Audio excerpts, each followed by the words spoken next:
سلام، من فاخره هستم و 28 سالمه. چند سال پیش با مردی ازدواج کردم. اوضاع مالیش خیلی خوب نبود. بعد از مدتی تصمیم گرفتم خودم کاری پیدا کنم. از اونجایی که نمیخواستم در محیط‌های غیر حرفه‌ای کار کنم، تصمیم گرفتم که در خانه ترشی و رب درست کنم و بفروشم. یکی از همسایه‌های من که از دوستان قدیمی من بود و یک مغازه سبزی فروشی داشت، قرار شد که در این کار به من کمک کنه. قبلش اینو بهتون بگم که من با خودم نیت کرده بودم اگه کارم رونق بگیره و فروش زیادی داشته باشم، یک سفره پهن میکنم و کل همسایه ها رو به خونم دعوت میکنم. ولی کاشکی هیچ وقت با همسایه‌مون کار نمیکردم اگه میدونستم قرار همچین اتفاقی برام بیفته. با اینکه جایی کار میکردم که حقوق خوب و دستمزد خوبی بهم میدادن، ارزش کار کردن در اونجا رو نداشت. چرا که وقتی وارد اونجا شدم، وارد دنیای جن و جنیان شدم. شما هم اگه تجربه یا داستان ترسناکی دارید، میتونید اونو به آیدی تلگرام که روی صفحه نوشته شده ارسال کنید. منتظر داستانهای ترسناک شما هستیم. بعد از شروع همکاریم با همسایم چند روزی گذشت.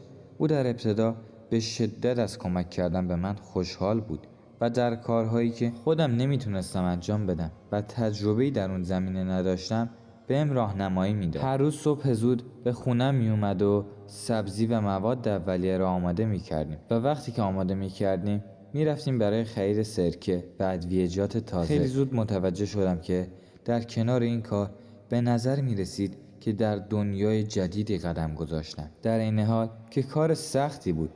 حس میکردم که دارم چیزایی تولید میکنم که در محله برای مردم ناآشنا و جالب است، اما گاهی اوقات نگاه‌های خاص و رفتارهای عجیب همسایه کمی منو نگران میکرد. اون از کمک کردن به من خیلی خوشحال بود، اما در دلش چیزی پنهان بود که هیچگاه به زبان نمی آورد.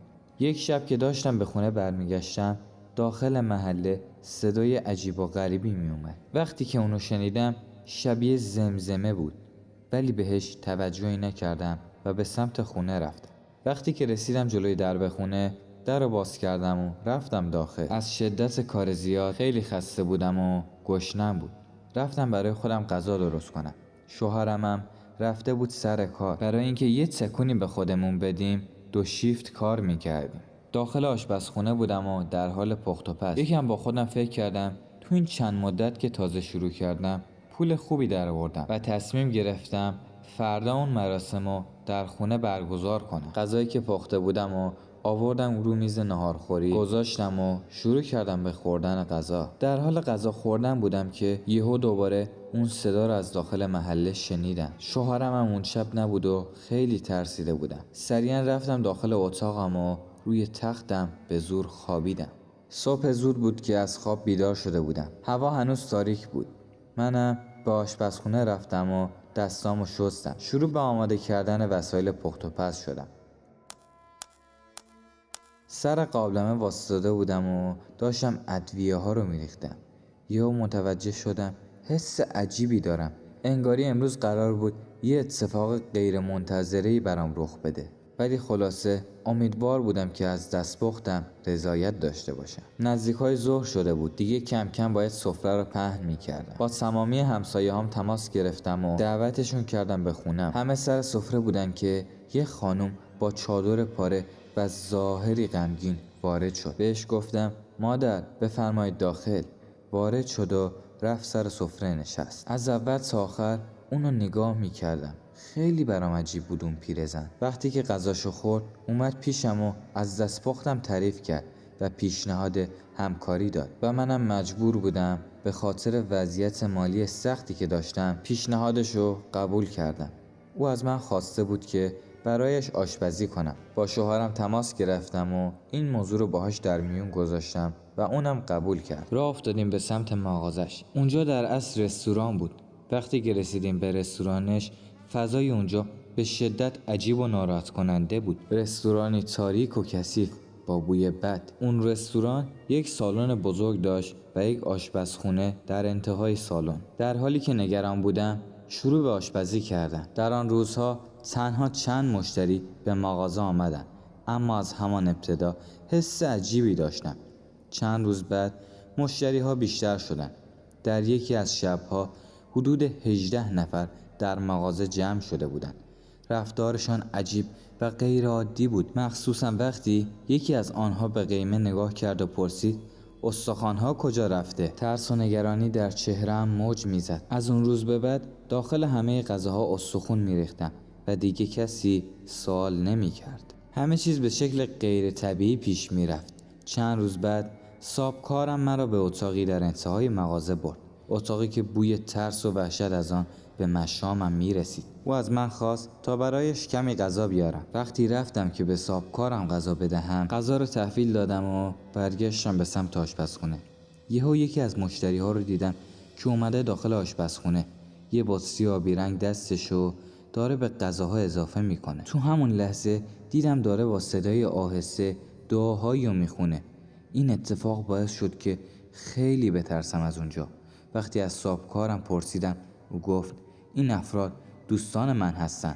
آنها جن هستن. وقتی که این حرفو زد به طور وحشتناکی در ذهنم ماند. اون لحظه خیلی ترسیده بودم، اما از اونجایی که وضع مالیم به شدت خراب بود نمیتونستم از این کار دست بکشم. از اینجا به بعد فقط جاهای مهم داستانو براتون تعریف میکنم و اتفاق وحشتناکی که برای من رخ داد. یک شب وقتی که تنها تو آشپزخونه مشغول به کار بودم، صاحبکارم وارد شد و گفت اون غذا رو به اتاق VIP ببر و به اونها بده.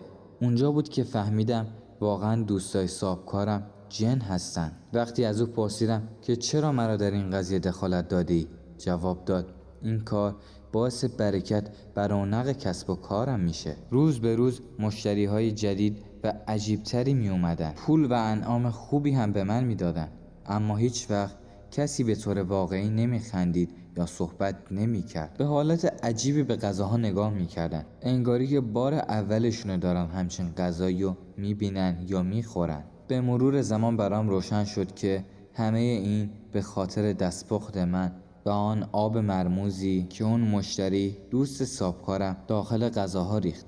در نهایت با اون پیرزن کار کردم. کسب و کارم رونق گرفت و وضع مالیم بسیار بهتر شد. تنها چیزی که به شوهرم گفتم این بود که دیگه لازم نیست کار کنی. اما هیچ وقت به او از جن و رازهایی که پشت این ماجرا بود چیزی نگفتم. کار کردن در یک رستوران کثیف و مرموز تجربه‌ای شد که هرگز فراموش نکردم. بوی مرگ و فساد در هوا میپیچید. هر شب وقتی داخل رستوران تنها میشدم، اون صدای عجیب که تو محل شنیده بودم از دیوارها میشنیدم. خیلی برام ترسناک بود.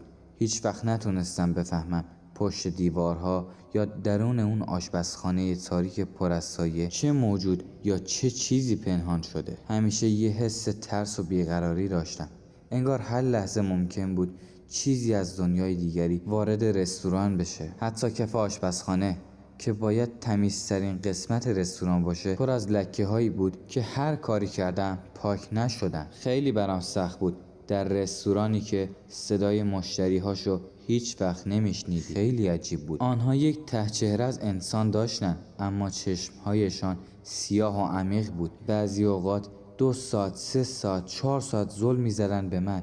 هیچ وقت نمیتونستی نگاهشون رو درک کنی. حتی از جاشون هم تکون نمیخوردن. حتی صاحب رستوران که باید محافظ و راهنمای من میبود گاهی اوقات به طور غیر منتظری با اونا ناپدید میشد. من تنها میموندم داخل یک محیط تاریک و ترسناک. برای لحظاتی که آنها به غذا نگاه میکردن یا به طور ناشناخته‌ای با هم حرف میزدن احساس میکردم که در میان موجوداتی که هیچ وقت هیچ چیزی از آنها نمیفهمم گیر افتادم. من بعضی از شبها که شیفت وای میستادم و به خانه نمیرفتم در یک اتاق که انتهای آشپزخانه بود میخوابیدم. خلاصه روزای سختی بود. دیگه واقعا هیچ چیز طبیعی و معمولی در اونجا وجود نداشت. از غذاها تا رفتارهای مشتریها دنیای دیگه‌ای رو نشون میداد.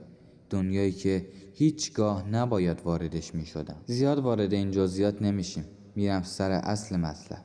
یک شب در حین شستن ظرفا بودم که متوجه شدم که شیشه بطری مخصوصی که صابکارم به غذا میریخت در گوشه از آشپزخانه افتاده و شکسته. همینجوری که داشتم به بطری نگاه میکردم تو اون لحظه یاد اون شب‌های تاریک و وحشتناک افتادم که وجود یک موجود عجیبی رو در دل رستوران حس میکردم. خم شدم تا شیشه خورده ها رو جمع کنم.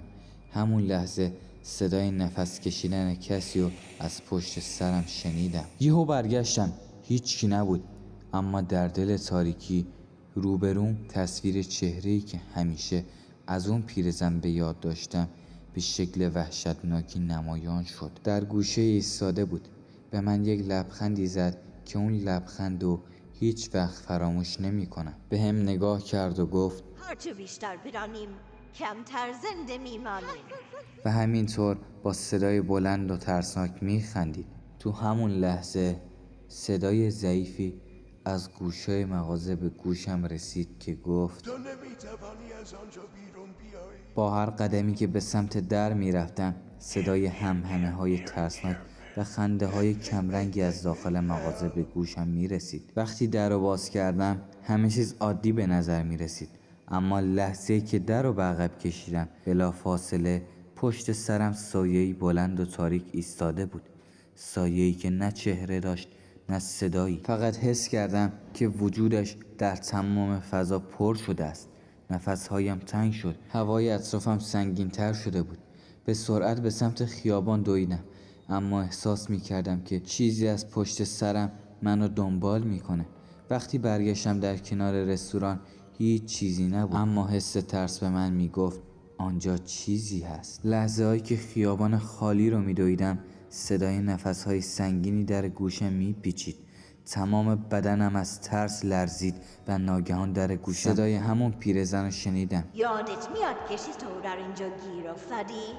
ما همه را به سوی خود میکشانیم، حتی آنهایی که فرار میکنن.